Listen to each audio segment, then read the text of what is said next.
Je m'exprimerai également en français en tant que représentante d'un ministère. Madame la présidente de l'Université Paris-Saclay, chère Sylvie, Madame la directrice adjointe de la Direction générale recherche et innovation de la Commission européenne, chère Johanna, cher Benjamin, représentant la Direction générale des entreprises, Mesdames et messieurs, chers participants, c'est vraiment un très grand plaisir pour moi que de participer et d'ouvrir cette semaine des régions innovantes en Europe qui est co-organisée par l'Université Paris-Saclay, la Commission européenne et le gouvernement français dans le cadre de cette présidence française de l'Union européenne dans laquelle nous sommes très impliqués. Le programme de cette conférence est particulièrement riche. Vous aurez 3 jours qui seront pour vous l'opportunité d'entendre de nombreux spécialistes, des chercheurs, des innovateurs, des entrepreneurs, des décideurs publics, des industriels, des financeurs. Toutes les faits seront autour de ces questions et ils proposeront des regards divers, des regards complémentaires, mais toujours des regards européens autour d'un enjeu clé qui est celui de faire de l'Europe un leader de l'innovation de rupture. Vous aurez également l'occasion de visiter vendredi les laboratoires publics et privés du site, très riche, pour voir comment sur le terrain se font la recherche et l'innovation au quotidien. Cette conférence s'inscrit parfaitement dans les objectifs de la présidence française qui est organisée sur le triptyque relance, puissance, appartenance. Le contexte actuel, vous le savez, il est malheureusement fortement perturbé suite à l'agression russe en Ukraine et il confirme aussi la pertinence de ce fil rouge qui a été choisi pour cette 13e présidence française du Conseil de l'Union européenne. Le renforcement de la souveraineté européenne dans tous les domaines est vraiment à la clé. Alors cette crise, comme la crise sanitaire des années précédentes, dont nous ne sommes pas encore totalement sortis, elle a contribué aussi à révéler les vulnérabilités collectives ainsi que des dépendances qui sont préoccupantes. Elle nous permet toutefois également de mesurer la force de la solidarité européenne, notre capacité de réaction, et tout l'intérêt que nous avons à travailler ensemble pour aboutir à des actions communes et explorer des voies nouvelles de coopération. Nous vivons vraiment un tournant pour l'avenir de l'Europe, pour sa prospérité économique et pour sa souveraineté qui sont complètement en jeu. La réponse à ce défi, elle est de faire de l'Europe une terre d'innovation, comme elle l'est depuis la Renaissance et comme elle est une terre de science. C'est le message qu'avait porté le président de la République lors de son discours sur l'avenir de l'Europe en septembre 2017 et que je souhaite réitérer aujourd'hui devant vous. L'innovation de rupture, c'est l'innovation qui apporte des solutions radicalement nouvelles, qui doit nous aider à faire face aux grandes problématiques contemporaines, justement.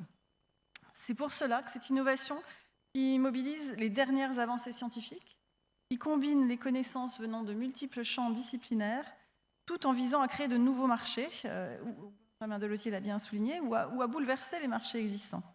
C'est une innovation qui permet de proposer des produits qui transformeront durablement nos modes de vie, que ce soit pour nous soigner, pour nous nourrir toute la planète, pour construire les habitats de demain ou pour produire une énergie durable. L'expérience le prouve, l'innovation de rupture ne se décrète pas. Elle est difficile à prévoir par définition, difficile à orienter, à diriger a priori. Certains écosystèmes sont plus à même de faire naître et grandir des innovations de rupture parce qu'ils stimulent la créativité, parce qu'ils réunissent des talents d'origines diverses, parce qu'ils instaurent une saine émulation, une compétition positive, je dirais, et parce qu'ils s'enracinent, c'est très important, dans l'excellence et dans la connaissance. C'est un véritable défi dans mon rôle et pour nous en termes de politique publique, comment faire. Et je crois que vraiment ce que nous devons faire pour faciliter cette innovation qui ne se pilote pas, c'est justement mettre en place, organiser, faciliter les pratiques, toutes les pratiques, toute l'organisation, tous les écosystèmes qui favorisent, qui mettent en place ces innovations et qui les aident à trouver leur marché, qui les aident à trouver leur place dans notre quotidien.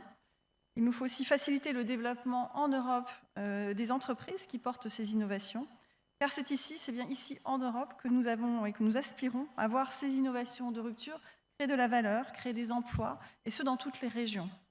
Et puisque nous sommes dans ces magnifiques locaux d'une grande université, je me dois, et merci de votre accueil, je me dois d'aborder l'une des conditions préalables qui me semble vraiment indispensable à créer ce terreau fertile. Cette toute première condition, c'est bien sûr des recherches au meilleur niveau mondial. Et on est vraiment à un des endroits où ça se passe. Cette recherche, en capacité de repousser les frontières de la connaissance, elle ne se conduit pas en quelques mois, ni même en quelques années.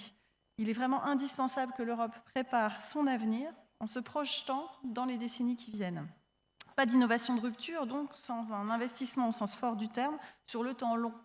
C'est une condition stricte du succès. Il faut construire les facteurs de la réussite que sont l'accès à des équipements de pointe, la formation des jeunes, bien évidemment, la capacité à attirer vers des carrières scientifiques les meilleurs étudiants du monde entier, à les former sur place et à en faire venir. Et c'est aussi la capacité à garantir la circulation de ces savoirs, la circulation des scientifiques, à favoriser la prise de risque aussi dans la recherche, qui est complètement intrinsèque à la recherche, la capacité à mobiliser de multiples expertises. Et dans ce domaine, je crois que l'Europe rivalise largement avec les autres grandes puissances mondiales. La constitution et l'approfondissement de l'espace européen de la recherche participent complètement à créer ce terreau fertile. Donc, favoriser l'innovation de rupture, c'est aussi avoir des capacités à définir un chemin permettant d'accompagner, de financer le développement des technologies, des concepts prometteurs et leur phase de déploiement dans des environnements où les usages sont à inventer ou à réinventer. Il faut alors avoir l'audace du pas de côté de la prise de risque. C'est vraiment au cœur de notre sujet et de votre sujet. Mais il faut aussi trouver des ressources qui ne se limitent pas au financement pour progresser sur ces voies qui doivent être absolument nouvelles. Ces ressources, elles se combinent sous différentes formes à travers les différentes régions d'Europe. Chaque territoire, chaque région, chaque État a ses forces, ses richesses, ses compétences sur lesquelles s'appuyer pour favoriser l'innovation de rupture. Benjamin Deleuzier citait France 2030, c'est un de nos instruments au niveau français. Mais il y a aussi ce que l'on peut et ce que l'on doit faire ensemble, entre États et dans le cadre de l'Union européenne. Car ces défis auxquels nous faisons face demandent justement des moyens qu'un seul État isolé ne pourrait couvrir. C'est dans ce sens que la création du Conseil européen de l'innovation, que la France soutient avec force depuis l'origine, a été créée, c'est vraiment son objectif. Vous le savez, c'est un programme qui est très ambitieux et qui se doit d'être un programme phare pour les innovateurs d'Europe et au-delà, apportant des ressources et un accompagnement à même de créer les champions de demain. Nos acteurs français s'y positionnent d'ailleurs déjà très très bien. Toutefois, l'innovation de rupture, parce qu'elle bouscule l'ordre établi, parce qu'elle bouscule justement, elle peut aussi fragiliser des positions acquises. Il faut vraiment l'avoir à l'esprit. Elle peut rencontrer des barrières. Sa diffusion peut être freinée à cause d'obstacles administratifs, juridiques, ou aussi parce que les citoyens s'en détournent. Et ça doit aussi être au cœur de nos préoccupations. L'Europe doit pouvoir trouver ce chemin permettant le développement d'innovation qui respecte ses principes, nos valeurs, en s'appuyant sur un dialogue science-société soutenu. Je veux vraiment insister sur ce point parce que sans ça, on sera à côté de nos objectifs. L'un ne va pas sans l'autre. Dans ce contexte, l'Université Paris-Saclay, encore une fois, est vraiment le lieu parfaitement adapté pour accueillir cette conférence. D'abord et avant tout parce qu'elle représente au plus haut niveau l'excellence de la science française, européenne, mondiale, parce qu'elle est un lieu où les frontières de la connaissance sont chaque jour repoussées, où de nouvelles technologies sont développées et testées, où des spécialistes des différents domaines confrontent leurs idées, très fondamentales ou moins, y compris en apportant un regard critique sur l'impact potentiel de ces solutions.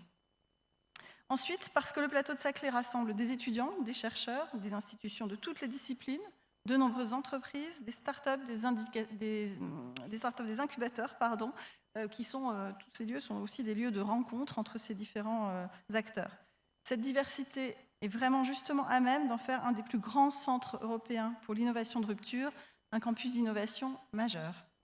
C'est aussi une université largement connectée aux autres grands centres universitaires européens, comme le montre par exemple son rôle de coordination de l'Université européenne pour la santé globale, EUGLO, ou sa forte participation au programme cadre de recherche et d'innovation de l'Union européenne. Enfin, c'est une université qui combine le rayonnement international et l'ancrage local, contribuant très fortement au dynamisme économique de son territoire. Nous espérons donc que ces lieux seront propices à tous ces échanges fructueux, ouvrant des perspectives riches pour faire de notre Europe une terre des innovations de rupture. Je vous remercie et je vous souhaite à tous une excellente conférence.